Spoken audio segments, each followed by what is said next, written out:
Okay, hello everybody. Again, we're looking at work vocabulary. This is all material taken from a book I started writing and I'm too lazy to finish. Writing about vocabulary isn't the most interesting thing. I've written 2 books so far. I've written my vocabulary book, which is this one, Phrasal Verbs, and I've written another book on grammar, which is this one, Grammar in Theory and in Practice. And I must admit, I enjoyed writing this one a lot more than writing this one, which is the vocabulary book. Vocabulary is not the most interesting thing to write about, but it's certainly important to learn a lot of vocabulary if you're studying a foreign language. So let's get cracking. I don't like to faff around. So we did last time this section here, and we did things like to corner a market, to let something out at exorbitant rates, to buy something up, to do a roaring trade, and speak out against the glass ceiling, the gender pay gap, go on strike, if you're looking for better working conditions. So now we're going to go on to this one. We're going to start right here. Perhaps I should make this a little bit bigger before somebody moans about they can't see it. Is that better, guys? Can everybody see it? I don't know if anybody's here actually, but can you see the document? Is that a little bit better? I can even make it a little bit bigger. Let's see. That should make it nice and clear. So let's start with this one. If the company hadn't laid off at least 50 employees, they would have gone belly up. Managers went to great lengths to ensure that all those that were relieved of their duties were given generous redundancy packages. So first phrasal verb is to lay somebody off, and to lay somebody off means to make somebody redundant. You could also say to let somebody go. They had to let go of 50 employees. Lay somebody off, make somebody redundant. And if they hadn't made a lot of people redundant, they would have gone belly up. Now, to go belly up means to go bankrupt, to go bust, to go to the wall is another good business expression for go belly up. Okay, managers went to great lengths to ensure that all those... Okay, now this go to great lengths, I want you to remember this one because it's a very common expression. And it will, if you use it, you will sound very natural, certainly. And it means to make a great effort. Now, there are some other words for saying this, to make a great effort. You could say to go out of your way to do something. So managers went out of their way to ensure that everybody got redundancy packages. You can also go the extra mile for somebody. So I really like that guy. He always goes the extra mile for me to help me in, get things done. Something like that. Maybe there's a company that you like and the staff there always go the extra mile for you. And that's why you are loyal to that company, because they always help you. They're really helpful staff. They go to great lengths to ensure that you are a satisfied customer. And I suppose bend over backwards is another one I could have written here, because when you bend over backwards for somebody, you go to great lengths. Well, you go the extra mile for somebody. You go to great lengths to help them. Okay, so there are some excellent expressions there. Go to great lengths, make a great effort, go out of your way to do something, go the extra mile for somebody, or even bend over backwards for somebody. Okay, and then those that were relieved of their duties. Now, to relieve somebody of their duties is a formal expression for the much more informal sack somebody or fire somebody, or again, the formal dismiss somebody. So if you dismiss somebody, that's formal English, and if you relieve somebody of their duties, that's formal English. But in informal English, we'd say sack somebody or fire somebody or get rid of somebody. Something like that would also work. Okay, and a redundancy package is the money you get when somebody makes you redundant. So if you lose your job for no good reason, if the company has just had to cut costs and they have to make people redundant, often they are obliged to pay you some kind of redundancy package. We also call it severance pay, because your contract has been severed and it's not your fault. And for that reason, you quite often are guaranteed some kind of redundancy package. Okay, so let's just check there are no questions. No, there's only Inigo here. So hi, Inigo. let's come back to this vocabulary. So it is now common for teachers to have to go through a panel interview. That's not true, by the way, but I've just made up this story to try to get the vocabulary into some sentences. So a panel interview is when you have an interview conducted by a group of people. I don't know, maybe it is common nowadays. I haven't worked in a school for a long time. I suppose for positions higher up the chain, you will perhaps have a panel interview if you're going for a deputy head position or something like that. But although some may feel under more pressure, so remember this expression, to be under pressure. And I want you to remember that we say to put pressure on somebody, because a lot of students don't know this expression, and it's put pressure on somebody. But we say to be under pressure or to feel under pressure with more eyes boring into them. Now, when eyes bore into you, it means that they are staring at you for a very long time. So it's quite uncomfortable when everybody's eyes are boring into you.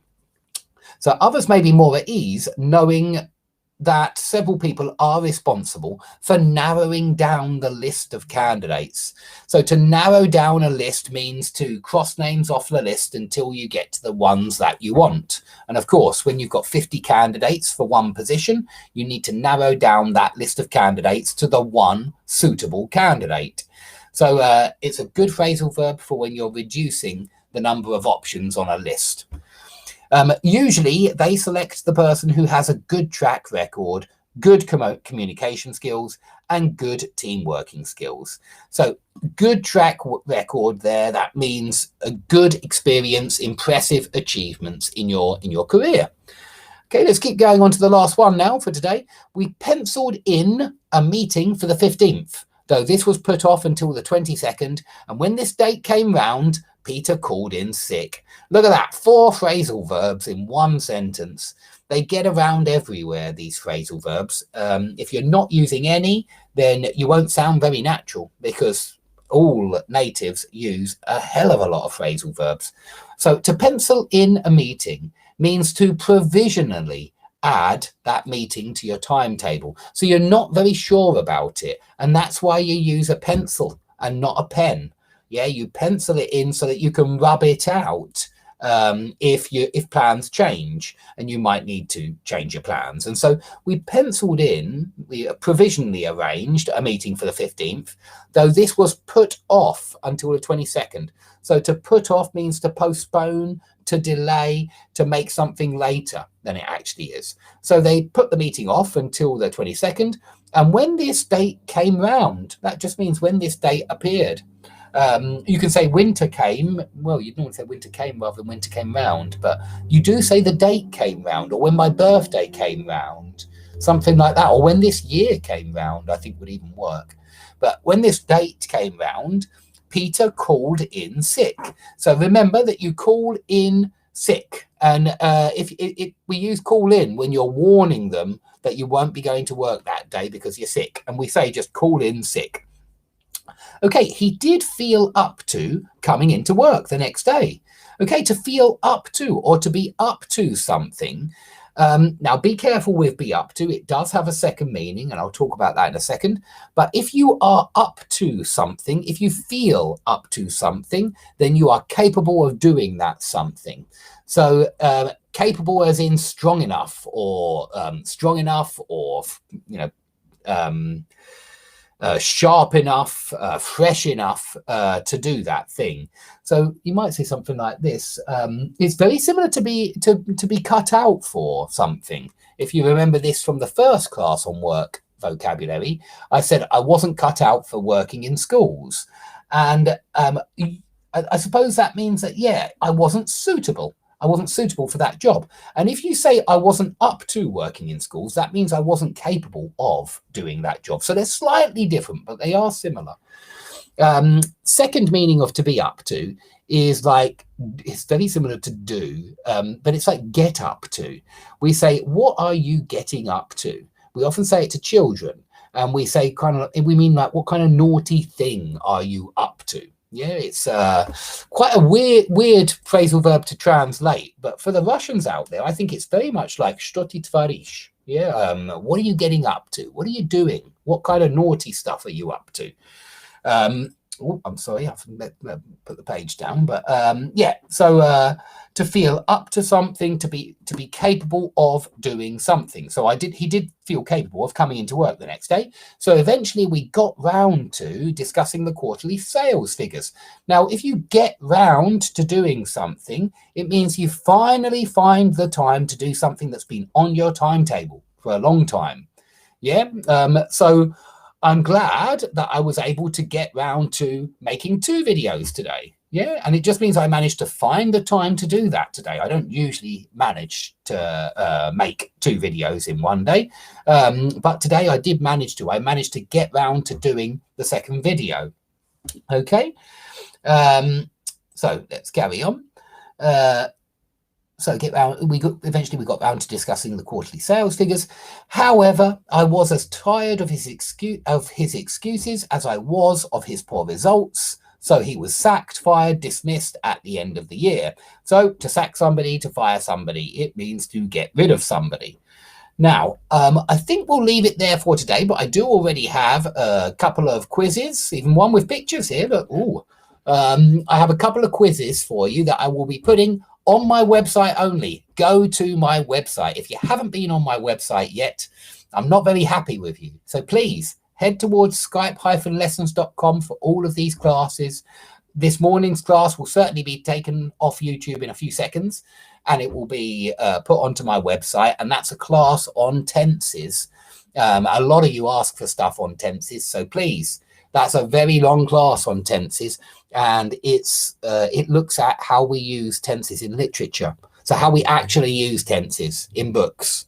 And I hope that will help you see a glaring difference, an obvious difference between past perfect and present perfect, which is obvious to natives, and they feel it, but I don't think it's so obvious to foreign students.